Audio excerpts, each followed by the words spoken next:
statement tungkol kay Sian Lim.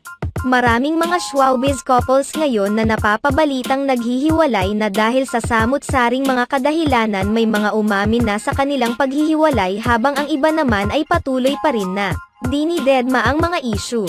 Naunang umamin sina Elijah Canlas at Miles Ocampo sa kanilang paghihiwalay. Sumunod na rin sina Catherine Bernardo at Daniel Padilla. Kabilang sa mga napapabalitang naghiwalay na celebrity couple ay sina Richard Gutierrez at Sara Lebati, Kim Chiu at Sian Lim, Janine Gutierrez at Paulo Avellino, Mavi Legaspi at Kylene Alcantara. Samantala, ayon sa aming reliable source, maglalabas na umano ng official statement sina Kim Chiu at Sian Lim kung saan kukumpirmahin na nila ang kanilang paghihiwalay. Hindi naman malaman ngayon ng mga netizens kung naghihiwalay ngayon ang ilang mga celebrity couple na matagal na ring magkarelasyon.